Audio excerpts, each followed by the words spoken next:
Kerala pension ന്യൂസിൻ്റെ ഒരു പുതിയൊരു വീഡിയോയിലേക്ക് എല്ലാവർക്കും സ്വാഗതം. ഇന്ന് ഞാൻ ചർച്ച ചെയ്യുന്നത് സർക്കാർ പരിശോധന ആരംഭിക്കാൻ പോവുകയാണ്.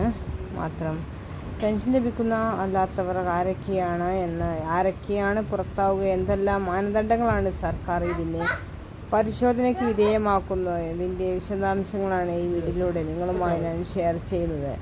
അക്കൗണ്ടുകളിലേക്കും കൈകളിലേക്കും നൽകുന്നവർക്ക് 1600 രൂപയാണ് ഇപ്പോൾ സർക്കാർ ലഭിച്ചുകൊണ്ടിരിക്കുന്നത്.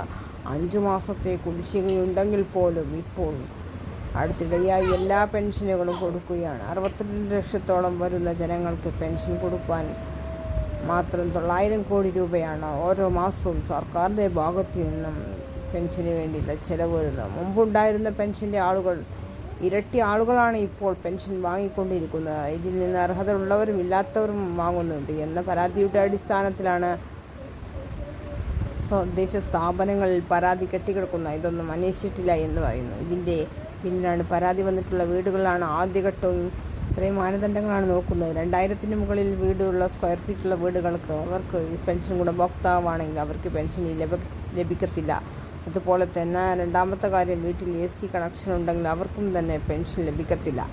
അതുപോലെ തന്നെ മൂന്നാമത്തെ ഒരു കാര്യം എന്ന് പറയുന്നത് 4 വീലർ വാഹനങ്ങൾ വീട്ടിലുണ്ടെങ്കിൽ അവർക്കും തന്നെ പെൻഷൻ ലഭിക്കുകയില്ല.